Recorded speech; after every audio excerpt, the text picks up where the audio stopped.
Hello दोस्तों, स्वागत है आपका अपने चैनल नॉलेज गाइड पर। मैं हूं आपका दोस्त अमर तिवारी और ये रात 8:30 वाली क्लास है जो कि आप सभी को लाइन मिल रही है। आज आपकी वीकली स्पेशल एमसीक्यू की क्लास है। जैसे कि आप सभी को मैंने बताया कि हमने जो एक्ट स्पेशल सीरीज चालू करी है, इसमें वीक में मंडे से लेकर फ्राइडे तक जो भी आपको टॉपिक कराए जाएंगे उससे रिलेटेड एमसीक्यू आपसे पूछे जाएंगे। तो कल की क्लास में हमने फैक्ट्रीज एक्ट को कंप्लीट किया है, तो आज हम फैक्ट्रीज एक्ट के एमसीक्यू जो हैं वो देखने वाले हैं। कम समय में ज़्यादा एमसीक्यूज़ का जो हमारा टारगेट होता है हमेशा से, जैसी मेरी आदत है, जो आप सभी बच्चे प्रेज़ भी करते हैं कि मैं फालतू की बातें कभी नहीं करता और सीधा हम कंटेंट पर फोकस करते हैं। और यही नॉलेज का है कि सबसे बड़ी पॉलिसी रही है जिसे बच्चों ने हमेशा अ, सराहा है, और मैं उम्मीद करता हूँ कि हम इसी तरह की चीज़ें आप सभी के लिए हमेशा करते रहेंगे। तो आज हम फैक्ट्री एक्ट पर बेस्ड 25 बहुत इंपॉर्टेंट क्वेश्चन जो हैं वो देखने वाले हैं आज की क्लास में। ठीक है गाइस, तो जिससे आपने फैक्ट्रीज एक्ट में जो 3 क्लासेस में पढ़ा है वो आपका रिवीजन हो जाएगा।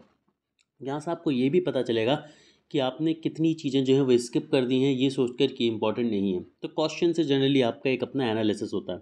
तो यहाँ पर हम कोशिश करेंगे कि अगले 30 से 40 मिनट में हम इन 25 क्वेश्चन को कंप्लीट करेंगे, बहुत शानदार तरीके से कंप्लीट करेंगे। लाइव चैट में क्लास स्टार्ट करो उससे पहले सही बच्चे मुझे बता दीजिए कि क्या ऑडियो वीडियो क्रिस्टल क्लियर है सभी बच्चों को, किसी तरह की किसी भी स्टूडेंट को कोई समस्या का सामना तो नहीं करना पड़ रहा है।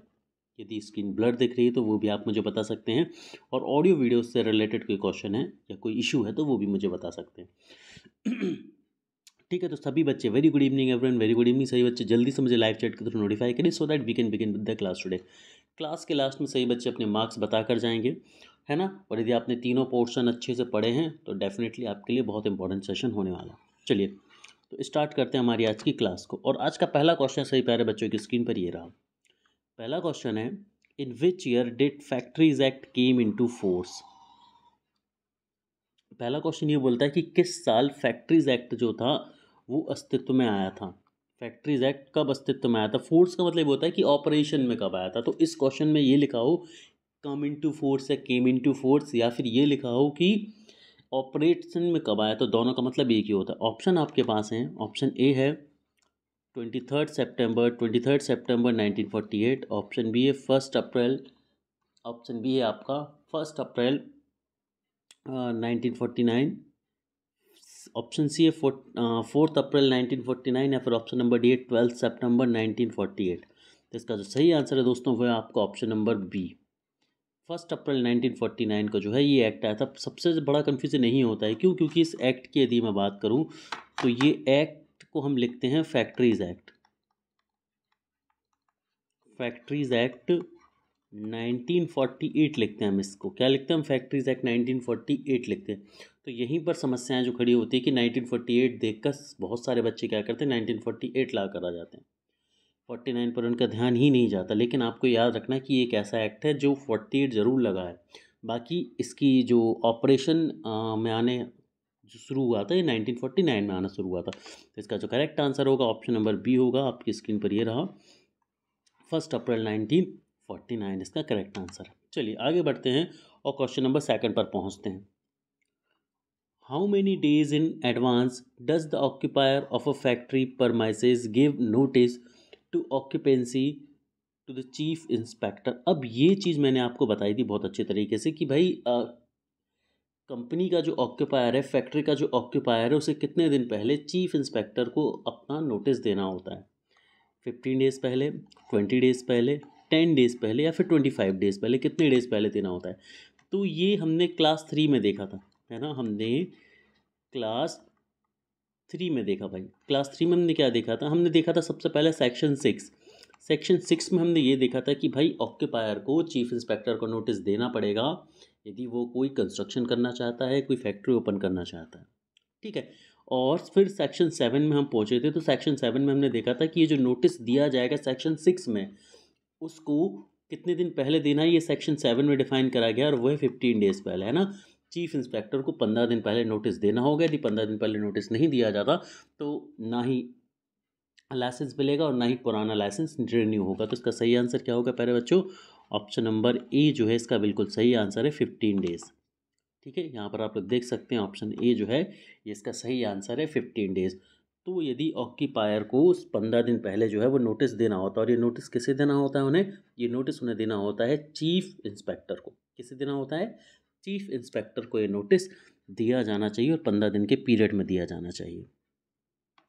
चलिए आगे बढ़ते हैं और क्वेश्चन नंबर 3 पर हम पहुंचते हैं। सभी बच्चों से मैं बोलूँगा कि बिल्कुल प्रॉपर एंथुजियाज्म के साथ अटेम्प्ट करेंगे, क्योंकि आप इस टेस्ट को अटेम्प्ट करेंगे तो डेफिनेटली आप अपने आप को एनालिसिस कर पाएंगे कि आप कहाँ पर लाई कर रहे हैं, आप कहाँ पर हैं।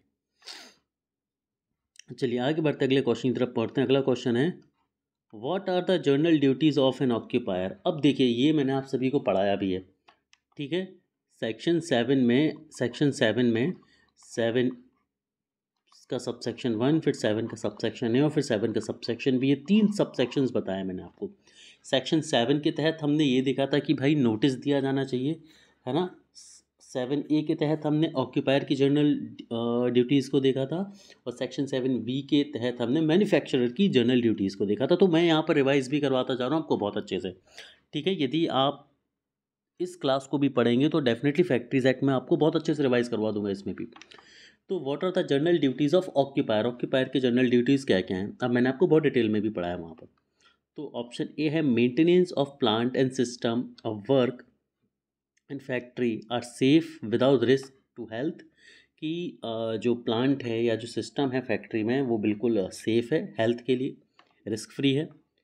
Option B ensured safety and absence of risk to health in use handling storage and transportation of articles and substance. और दूसरा पॉइंट ये बोल रहा है कि भाई जब भी आप हैंडलिंग करेंगे, यूज़ करेंगे, स्टोरेशन करेंगे या ट्रांसपोर्टेशन करेंगे तो क्या वो रिस्क फ्री है, सेफ्टी है क्या इसमें। स्पेसिफाइंग एरिया, एरिया को स्पेसिफाई करना और defining the local mean time ordinarily deserve fair है ना, और लोकल मीन टाइम को डिफाइन करना। तो इनमें से कौन सा जो है वो एक ऑक्यूपायर की ड्यूटी है। तो इसका जो सही आंसर है दोस्तों वो है option number C, only A and B, केवल और केवल ए और बी जो है ये ऑक्यूपायर की ड्यूटी होती है। मतलब देखो सेफ्टी और हेल्थ और हाइजीन, वेलफेयर, सेफ्टी और हेल्थ, ये 3 चीज़ों का इंश्योर करना ही ऑक्यूपायर की जो होती है वो रिस्पॉन्सिबिलिटी होती है, वन ऑफ द ड्यूटीज़ होती है। इसको आपको ऐसे याद रखना है, ठीक है। ज़्यादा कुछ दिमाग इसमें लगाने की ज़रूरत किसी बच्चे को यहाँ पर नहीं है। आई होप चीज़ें सही बच्चों को बहुत अच्छे से समझ आती जा रही है। यदि नहीं समझ आ रही है, कहीं भी इशू आ रहा है तो आप मुझसे पूछते ज़रूर जाएंगे। हम बढ़ते हैं हमारे अगले क्वेश्चन की तरफ जो कि आपकी स्क्रीन पर ये रहा। चलिए अगला क्वेश्चन है क्वेश्चन नंबर 4। क्वेश्चन नंबर 4 आज से बच्चों की स्क्रीन पर ये रहा कि which provision regarding health are mentioned in section 11 to 20 in the factories act.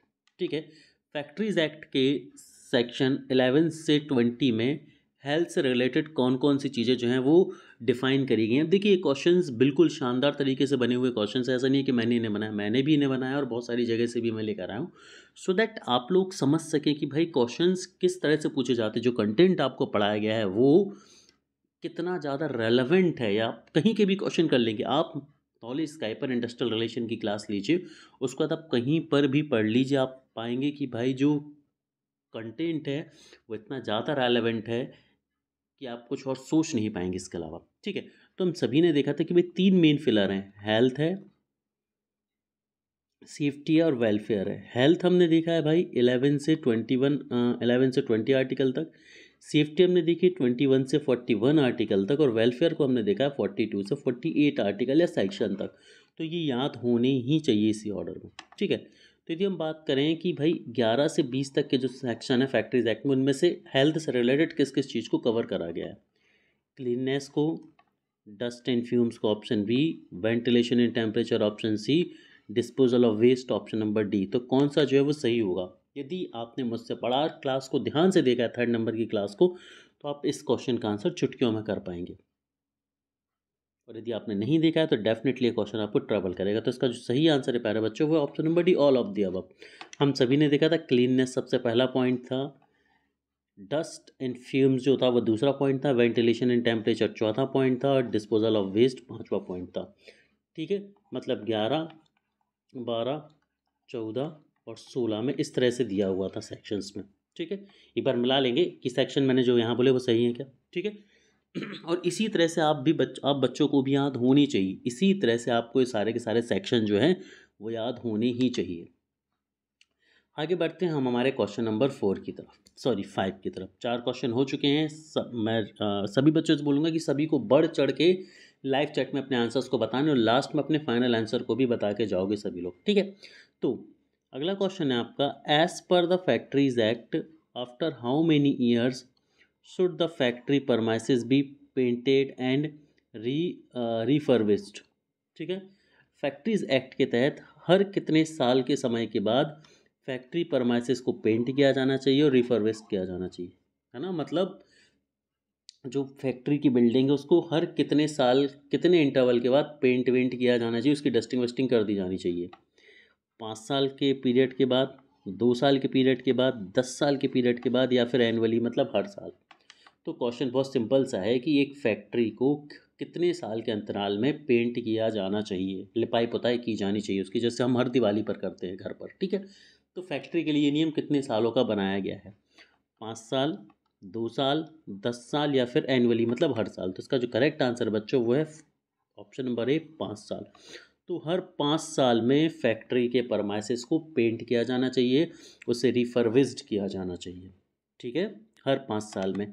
अब एक और क्वेश्चन मैं यहाँ पर देता हूँ, एक सब क्वेश्चन देता हूँ कि ये जो पर्टिकुलर क्लॉज लिखा है आपका उसमें कौन सा सेक्शन है, कौन सा सेक्शन है इसमें, बताओ ज़रा फटाफट से। सभी बच्चों को इस क्वेश्चन का भी आंसर देना है। ये एक extra question, out of the box question मैं आप सभी के लिए पूछ रहा हूँ कि फैक्ट्री की जो पुताई है वो हर 5 साल में होनी चाहिए, ठीक है। ये किस सेक्शन के तहत कहा गया है, ये किस सेक्शन के तहत कहा गया है। अब चूंकि मैंने ये सेक्शन तो आपको बताया नहीं है तो सर हम कैसे बता देंगे, तो यहीं पर आता है कॉमन सेंस। याद रखना, हेल्थ में सेक्शन 11 बात करता है क्लीननेस की, और इसी सेक्शन में बात करी गई है हर 5 साल में इसकी डेंटिंग पेंटिंग की। तो सेक्शन 11 जो है वो ये कहता है, याद रखना सही बच्चों को। देखो हर एक चीज़ आपको रटनी नहीं है, बहुत सारी चीज़ें आपको इसी तरह लॉजिक से सॉल्व करनी, क्योंकि यदि हर एक चीज़ रटने जाओगे तो APFC का सिलेबस इतना वास्ट है कि आप कुछ भी नहीं कर पाओगे प्यारे बच्चों, ठीक है। तो इसीलिए बहुत ज़रूरी होता है कि आप चीज़ों को थोड़ा सा लॉजिकली भी करें, ठीक है। बहुत ज़्यादा ज़रूरी है कि आप चीज़ों को लॉजिकली भी करें। क्वेश्चन नंबर 6 की तरफ हम पहुँचते हैं। As per section 2 in factories act who will be called as an adult, ठीक है। अब ये एक बहुत अच्छा क्वेश्चन है कि सेक्शन 2 में डिफाइन, देखो सेक्शन 2 में एडल्ट, चाइल्ड और अडोलेसेंट तीनों की डेफिनेशन सेक्शन 2 में डिफाइन है, ठीक है। हम सभी ने देखा था section 2A, section 2B, section 2C, इन तीनों सेक्शंस में अडल्ट, चाइल्ड एंड अडोलेसेंट को डिफाइन करा गया है। तो as per section 2 in factories act who will be called as an adult, who will be called as an adult, किसे adult बोला जाएगा। तो ये एक चैलेंज भी आप सभी लोगों के लिए कि जिन्होंने जहाँ भी पढ़ा है फैक्ट्रीज एक्ट, वो आओ और क्वेश्चंस को अटेम्प्ट करो बढ़िया तरीके से। तो ऑप्शन ए है a person who has completed 21 year of age, B है a person who has less than 19 year of age, option C a person who has completed 24 years of age, या फिर option number D a person who has completed 18 years of age. तो यहाँ पर बात करी गई है अडल्ट की, अडल्ट मतलब जो 18 साल की एज कंप्लीट कर चुका हो, मतलब ऑप्शन नंबर डी जो है बिल्कुल सही होगा, ठीक है। ऑप्शन डी जो है वो बिल्कुल सही होगा। अब यहाँ पर हमने देखा था कि भाई 2A में डिफाइन करा गया है अडल्ट को, इसको थोड़ा सा मैं यहाँ पर बता देता हूँ एक बार फिर से, ठीक है, रिवाइज करवा देता हूँ कि 2A में आपने डिफाइन करा है अडल्ट को जो 18+ है, 2B में आपने डिफाइन करा है एडोलेसेंट को जो कि 14 से 18 ग्रुप्स में आता है, और 2C में आपने डिफाइन करके रखा है चाइल्ड को जो कि 0 से 14 ईयर का एज ग्रुप है। याद रखना 1948 से पहले जो चाइल्ड की डेफिनेशन थी वो 0 to 12 ईयर्स थी, ये भी याद रखना है। मतलब आपका जो 1881 का एक्ट था और 1891 का जो एक्ट था, इनमें चाइल्ड को 0 से 12 तक डिफाइन करा के रखा था, और 0 से 14 कहाँ पर डिफाइन किया गया आपके 1948 में, ठीक है। तो ये भी याद रखना, ये क्वेश्चन भी पूछ लिया जा सकता है, उड़ता तीर है, ठीक है, ये उड़ता तीर है, बिल्कुल आ सकता है आपके एग्जाम में, कोई दो राय नहीं है। आगे अगले क्वेश्चन की तरफ हम चलते हैं। क्वेश्चन नंबर 7 का section 2G under the act define, है ना, अंडर द एक्ट डिफाइन। तो इस एक्ट का सेक्शन 2G क्या डिफाइन करता है, फैक्ट्री को डिफाइन करता है, मैन्युफैक्चरिंग प्रोसेसेस को डिफाइन करता है, वर्कर को डिफाइन करता है या फिर ऑक्यूपेंट को डिफाइन करता है? तो इसका जो करेक्ट आंसर है प्यारे बच्चों वो option number B, and it is manufacturing process. Section 2G जो है ये डिफाइन करता है मैन्युफैक्चरिंग प्रोसेस को। अब मैंने आपसे बच्चों से ऑलरेडी बोला था कि भाई सेक्शंस को रट के रखना, और सारे इंपॉर्टेंट सेक्शन मैंने क्लास नंबर 3 में आपको बता दिए। यदि अब भी नहीं पढ़ रहे हो, और बहुत शॉर्ट एंड समराइज वे में पढ़ाएं कि आप लोग बहुत ईजिली याद रख सकते हो, अभी भी नहीं पढ़ रहे हो तो बड़ी दिक्कत की बात है ना? अभी भी नहीं पढ़ रहे हो तो बड़ी दिक्कत की बात है। फैक्ट्रीज को 2F में डिफाइन करा गया, F के बाद G। याद रखना, फैक्ट्रीज को F में डिफाइन करके रखा गया है 2F में, और मैन्युफैक्चरिंग प्रोसेसेस को 2G में डिफाइन करके रखा गया है। चलिए, मैच द फॉलोइंग। अब देखो यहाँ पर क्या क्या चीज़ें हैं। Approval of licensing and registration and factories, arrangement for drinking water, maintenance of building, protection of ice. ठीक है, और सामने दिए गए हैं सेक्शन ए में दिया गया सेक्शन 18, बी में दिया गया सेक्शन 35, सी में दिया गया सेक्शन 6, और डी में दिया गया सेक्शन नंबर 40। तो यदि आप में थोड़ा सा भी अच्छी, देखो क्लास मेरी ढंग से पढ़ी है ना तो बिल्कुल बन जाएगा। और मैंने क्या बोला, सेक्शंस पर क्वेश्चन आते हैं, 100% क्वेश्चन आते हैं सेक्शंस पर। ठीक है, सेक्शन पर 100% क्वेश्चन आते हैं देखो बच्चों। ठीक है, तो यहाँ पर हम बात कर लेते हैं।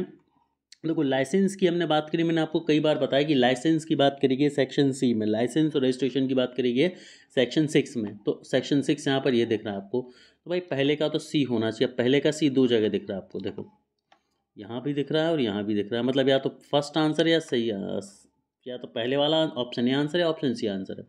उसके बाद हमने क्या देखा कि भाई arrangement of drinking water, arrangement of drinking water wellness में आता है। किस में आता है? वेलफेयर या वेलनेस में आता है। वेलफेयर या वेलनेस जो होता है ये बात करता है आपका 42 से लेकर आगे की कहानी की तरफ। ठीक है, वेल यहाँ पर 42 तो है ही नहीं सर, 42 तो यहाँ पर दी नहीं है। ठीक है, उसका protection of ice, protection of ice हमने क्या देखा था भाई? प्रोटेक्शन ऑफ आइस हमने सेफ्टी के केस में देखा था, आर्टिकल नंबर 35 में, आर्टिकल नंबर 35 में हमने देखा था। तो भाई बी हमें कहाँ पर देखने को मिल रहा है? दोनों जगह में बी देखने को मिल रहा है। ठीक है, तो इसका जो करेक्ट आंसर हो जाएगा वो क्या हो जाएगा? ऑप्शन नंबर ए, फर्स्ट का सी, फोर्थ का बी, सेकंड का ए, ड्रिंकिंग वाटर आर्टिकल नंबर 18। क्यों? क्योंकि ये 11 से 18 में हमें देखने को मिला था, ये हेल्थ में था ना कि वेलफेयर में। हेल्थ में था इसीलिए 18 से 20 के बीच था, ये तो 18 में है, याद रखना है। और प्रोटेक्शन ऑफ आइस तो मेंटेनेंस ऑफ वेल्डिंग जो है हमने देख ही लिया है कि 40A में बात करेगी है। चलिए, ये सेफ्टी के केस में आता है क्योंकि। अब हम बढ़ते हैं क्वेश्चन नंबर अगले की तरफ, क्वेश्चन नंबर 8। क्वेश्चन नंबर 8 के बाद क्वेश्चन नंबर 9 जो है वो आप सभी की स्क्रीन पर ये रहा। If there are blank number of employees then the employer has to provide a canteen. अब ये चीज़ मैंने आपको बताई हुई थी कि कैंटीन कब प्रोवाइड करने हैं। ठीक है, कब प्रोवाइड करी जानी चाहिए कैंटीन? तो इसका जो करेक्ट आंसर है ऑप्शन नंबर 8, 250। यहाँ पर थोड़ा सा करेक्शन कर लेंगे, मैंने 100 बोल दिया था जो कि वो गलत था। यदि 250 एम्प्लॉयर हैं, 250 एम्प्लॉयज़ हैं, तो वहाँ पर आपको कैंटीन फैसिलिटी देना कंपलसरी है। अब मैं सभी बच्चों से एक और क्वेश्चन ये पूछता हूँ कि कैंटीन फैसिलिटी किस सेक्शन के तहत दी जाती है और कौन किसके अंदर आती है? वेलफेयर में आती है, हेल्थ में आती है, या फिर सेफ्टी में आती है? तो पहली चीज़ तो कैंटीन फैसिलिटी तीनों में से किस में आती है और उसका सेक्शन कौन सा है, इंपॉर्टेंट है। तो अब आप लोग याद रखेंगे कि 250 एम्प्लॉयज़ हैं यदि, या 250 से ज़्यादा एम्प्लॉयज़ हैं किसी भी फैक्ट्री में, किसी भी परमाइसेज में, तो वहाँ पर कैंटीन होना कंपलसरी है। ठीक है, सेक्शन आप लोग सभी लोग बताएंगे फटाफट से, तभी हम आगे बढ़ेंगे जब मुझे सेक्शन बता दिए जाएंगे आप सभी के द्वारा लाइव चैट में।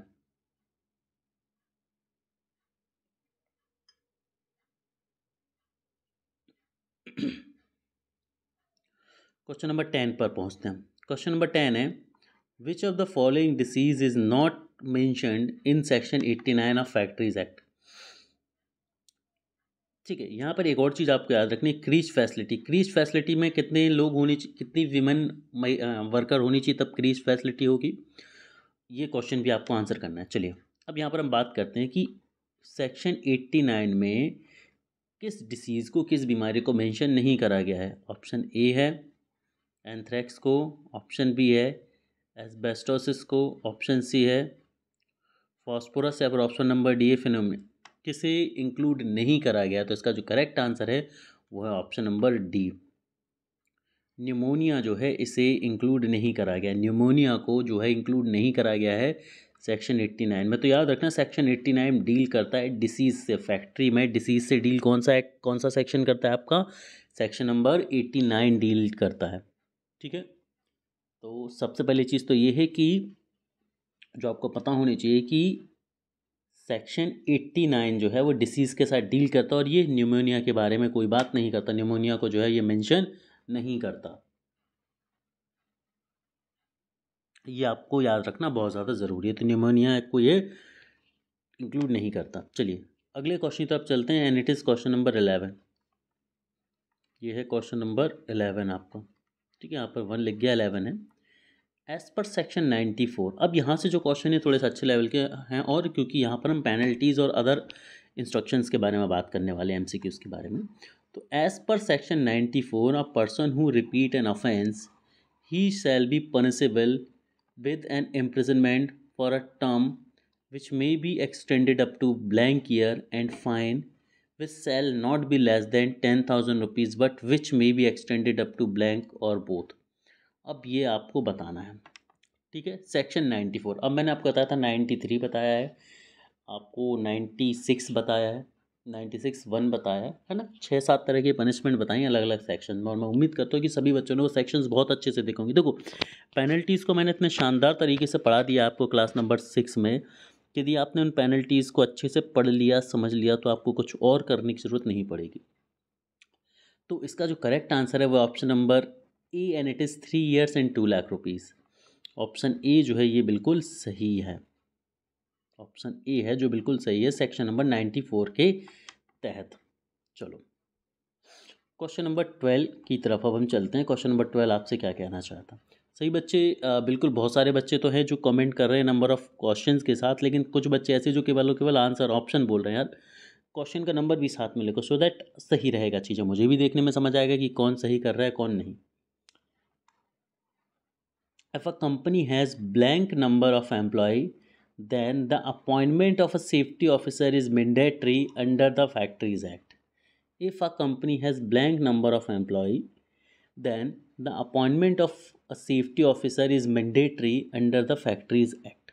मतलब फैक्ट्रीज एक्ट में कितने एम्प्लॉय होने पर एक सेफ्टी ऑफिसर को रखा जाना मैंडेटरी है, अनिवार्य है। मतलब एक कंपनी में, एक ऐसी कंपनी जिसमें कम से कम इतने कर्मचारी हों, तो सेफ्टी ऑफिसर को रखा जाना अनिवार्य है, तो वो सेफ्टी ऑफिसर को रखा जाना अनिवार्य है। तो इसका जो सही आंसर है दोस्तों वो ऑप्शन नंबर सी, 1000।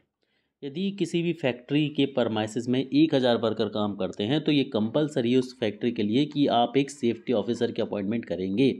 ठीक है, और ऐसा नहीं करने पर आपके ऊपर पेनल्टी भी लगाई जा सकती है। ठीक है, तो याद रखना है कि भाई सेफ्टी ऑफिसर जो है वो मैंडेटरी है। ठीक है, यदि 1000 या 1000 से ज़्यादा कर्मचारी हैं तो। अगले क्वेश्चन की तरफ हम चलते हैं। अगला क्वेश्चन है, विच of the following is an obligation of an employer is as mentioned in the Factories Act? Option A, provide all benefits and facilities to the workers regarding annual leaves, weekly holidays and extra wages for overtime, washing, first aid, canteens, creches, rest and lunch rooms. Option B है applicable to all the workers. Option C है presents hazard growth of factories through the provisions related to the approval of plants before the creation of factory, और option D है to ensure adequate safety measures and to promote health and welfare of the workers employed in the factories। तो कौन सा जो है वो बिल्कुल सही होगा इस पर्टिकुलर क्वेश्चन के पॉइंट ऑफ व्यू से। क्वेश्चन है कि which of the following is an obligation of an employee of the employer is as mentioned in the factories act, है ना। फैक्ट्रीज एक्ट के हिसाब से कौन सा एक ऑब्लिगेशन है एम्प्लॉयर का। ठीक है, बहुत प्यारा और बहुत अच्छा सा क्वेश्चन है। मैं इसे बिल्कुल बोलूँगा कि Indeed it is a very good question, है ना। Indeed it is a very good question everyone.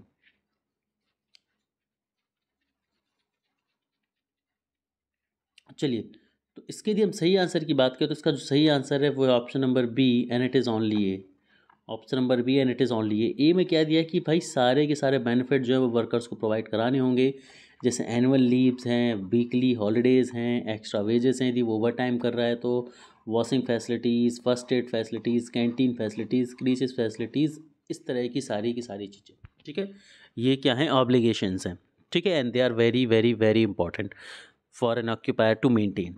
ठीक है, और ऐसा नहीं करता है ऑक्यूपायर तो जर्नल ऑफेंस वाला जो पेनल्टी है इस पर लगेगी, और उसके तहत जो भी 10,000 रुपीज़ और 6 मंथ तक का, याद रखना, यदि इस चीज़ को फॉलो नहीं किया जाता है तो जर्नल ऑफेंस पेनल्टी लगेगी, जिसके तहत 10,000 रुपये की फ़ाइन या फिर 6 मंथ का इम्प्रिजनमेंट या फिर दोनों जो हैं वो मिल सकती है ऑक्यूपायर को। किसको? ऑक्यूपायर को। चलिए आगे बढ़ते हैं, हम अपने अगले क्वेश्चन की तरफ पहुंचते हैं। अगला क्वेश्चन आपसे बच्चों की स्क्रीन पर ये रहा कि fitness certificate granted under sub section 2 of the act is valid for how many month. जो फिटनेस सर्टिफिकेट, अब देखिए यहाँ से 2-3 क्वेश्चन आपके प्यारे प्यारे बनते हैं, तो पहले तो इसी क्वेश्चन की हम बात कर लेते हैं। तो ये क्वेश्चन बोल रहा है कि फिटनेस सर्टिफिकेट जो कि ग्रांट किया जाता है सब सेक्शन 2 में, वो कितने समय के लिए वैलिड रहता है। ठीक है, 10 महीने, 24 महीने, 6 महीने या फिर 12 महीने। आंसर कीजिए जब तक चीज़ें समझाता हूँ। यहाँ पर क्वेश्चन में सबसे पहले तो ये बोल दिया गया कि भाई सब सेक्शन 2 में डिफाइन करा गया है फिटनेस सर्टिफिकेट को। दूसरी चीज़, आपसे एक और क्वेश्चन जो इससे रिलेटेड पूछा जा सकता है वो ये पूछा जा सकता है कि यदि फॉल्स फिटनेस सर्टिफिकेट दिया जाता है तो उसके लिए क्या पनिशमेंट है। मैंने बताया था आपको कि फॉल्स फिटनेस सर्टिफिकेट देने पर क्या पनिशमेंट होगी। यदि क्लास ज्वाइन अच्छे से करिए तो सही बच्चे खटाखट से बता पाएंगे। फिलहाल इस क्वेश्चन के आंसर की हम बात कर लेते हैं। तो इस क्वेश्चन का आंसर है वो ऑप्शन नंबर डी, मतलब 12 महीने, मतलब हर एक साल बाद, हर एक कैलेंडर ईयर बाद फिटनेस सर्टिफिकेट प्रोवाइड कराया जाना मस्ट है ना। फिटनेस सर्टिफिकेट प्रोवाइड कराया जाना मस्ट है हर एक साल के पीरियड के बाद। ठीक है, हर एक साल के पीरियड के बाद ये मैंडेटरी होगा कि फिटनेस सर्टिफिकेट जो है वो उपलब्ध कराया जाए। चलिए आगे बात करते हैं। अगला क्वेश्चन है, from the blue mentioned option which one of the following is not mentioned under the welfare provisions of the factories act. अब देखिए सीधा क्वेश्चन, जब मैं आपको पढ़ा रहा था कि 3 मेन पिलर हैं, एक है वेलफेयर, दूसरा है हेल्थ और तीसरा है सेफ्टी। तो वेलफेयर और हेल्थ में जो जो चीज़ें इंक्लूड करी गई थी, मैं बार बार बोल रहा था कि भाई इन्हें आपको नोट करके चलना है। क्वेश्चन सीधा सीधा पूछा जा सकता है ईओ वाले एग्जाम में जनरली कि भाई इनमें से कौन सा वेलफेयर का पॉइंट है, इनमें से कौन सा हेल्थ का पॉइंट है और इनमें से कौन सा सेफ्टी का पॉइंट है। तो भाई इनमें से कौन सा जो है वो वेलफेयर प्रोविज़न है, is not mention under the welfare provision, मतलब इनमें से कौन सी चीज़ जो है वो वेलफेयर प्रोविज़न में मेंशन नहीं करी गई है। तो देखो भाई, canteen facility, creches facility, drinking water facility या फिर फर्स्ट एड फैसिलिटी, किसको जो है is fall not mention under the welfare provision. तो वेलफेयर प्रोविज़न के हिसाब से ड्रिंकिंग वाटर जो है वो नहीं करा गया है। क्यों?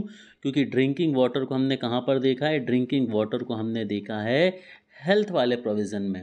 ठीक है, अब किस सेक्शन में है ये फटाफट से मुझे आप लोग बता दो। ठीक है, कैंटीन, क्रीचेस और फर्स्ट एड ये वेलफेयर में है, और ड्रिंकिंग वाटर जो है ये आपका मेडिकल में है, हेल्थ से रिलेटेड में है।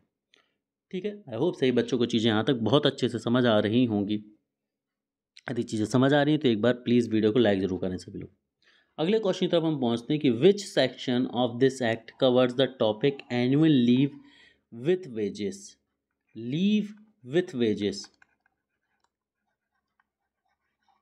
ठीक है, तो ये है सेक्शन नंबर 79। सेक्शन नंबर 79 जो है वो फैक्ट्रीज एक्ट का, ये डिस्कस करता है एनुअल लीव्स को विद वेजेस, है ना। वेज के साथ एनुअल लीव के बारे में चर्चा कौन करता है भाई? तो वेज के साथ एनुअल लीव के बारे में चर्चा जो करता है वो आपका सेक्शन नंबर 49 करता है। ठीक है, सेक्शन नंबर 49 बिल्कुल सही है आपका। आगे बढ़ते हैं, हम अपने अगले क्वेश्चन की तरफ पहुँचते हैं, और अगला क्वेश्चन आपसे एक स्क्रीन पर ये रहा कि how many hours in a week can an adult work as per factories act. ठीक है ना, फैक्ट्रीज एक्ट के हिसाब से अडल्ट जो है वो एक हफ्ते में कितने घंटे काम कर सकता है अधिकतम। Option number A 9 hours, option number B 56 hours, option number C 34 hours या फिर ऑप्शन नंबर डी 48 आवर्स। अब ये बहुत ही हलवा क्वेश्चन है, ठीक है ना। मेरी भाषा में बोलूँ तो ये बहुत ही हलवा, बहुत ही आसान सा क्वेश्चन है, और मैं उम्मीद करता हूँ कि सभी लोग इस क्वेश्चन को बहुत अच्छे से कर पाएंगे, समझ पाएंगे।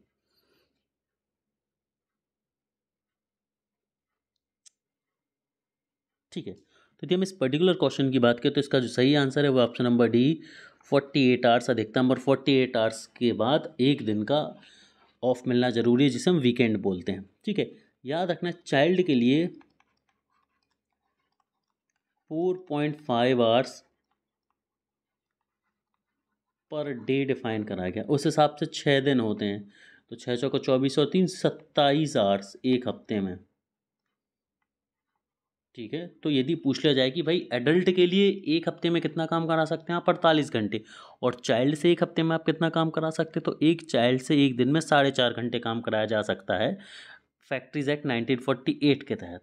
तो एक हफ्ते में कितना हो जाएगा भाई, तो एक हफ्ते में हो जाएगा 6 से गुणा कर देंगे तो 6 × 4 = 24, और 0.5 से करेंगे तो 3 वो आ जाएगा, तो 27 घंटे एक हफ्ते में अधिकतम काम एक बच्चे से, एक चाइल्ड से जो है वो कराया जा सकता है। ठीक है, चलिए, तो इस तरह से चीज़ें बच्चों याद रहनी चाहिए आप सभी को। अगला है क्वेश्चन नंबर 19 है, आपका 19वां क्वेश्चन है कि if there are 100 worker in a factory then 1 seat is allotted to how many workers. ठीक है, तो इसका जो करेक्ट आंसर है प्यारे बच्चों वो option number A and it is 25। It is 25। Next question की तरफ चलते हैं। Section 99 of factories act deals with which of the following option. Factories act 1948 का सेक्शन नंबर 99 किससे डिस्कस करता है, किस चीज़ से डील करता है? अपील से, penalty for permitting double employment of child, display of notice, penalty for obstructing inspector. ठीक है, तो किस सेक्शन से डील करता है? तो हम सभी जानते हैं option B, penalty for permitting double employment of child. Double employment of child से जो है डील करता है। डबल एम्प्लॉयमेंट ऑफ चाइल्ड हमने अभी पढ़ा था। पेनल्टी मैंने सारी की सारी पेनल्टी बताई आपको। पेनल्टी फॉर ऑब्स्ट्रैक्टिंग इंस्पेक्टर जो कि 93 के तहत डिफाइन करी गई हैं, और इसे डिफाइन करा गया 99 के तहत सेक्शन। ठीक है, तो दोस्तों यहाँ पर आपके क्वेश्चन जो हैं वो ख़त्म होते हैं। मैं उम्मीद करता हूँ कि सेशन सभी को पसंद आया होगा। अपने अपने नंबर लाइव चैट में ज़रूर बताएंगी। जो बच्चे लाइव के बाद इस वीडियो को देख रहे होंगे, जिन्हें रिकॉर्डेड मिल रहा है, वो कमेंट सेक्शन में अपने मार्क्स ज़रूर लिखेंगे कि आपने कितने मार्क्स लिए, और यदि आपने कहीं से भी पढ़ा है तो इस टेस्ट को अटैम्प्ट करके आप बताएंगे कि आपने जो पढ़ा है वो कितना काम में आया, या मुझसे भी पढ़ा है तो कितना काम में आया। ठीक है, रेलेवेंट क्या रही चीज़ें, कंटेंट या क्वेश्चंस, सभी बच्चों को बताना है। तब तक के लिए पढ़ते रहिए, आगे बढ़ते रहिए। Very good evening everyone once again.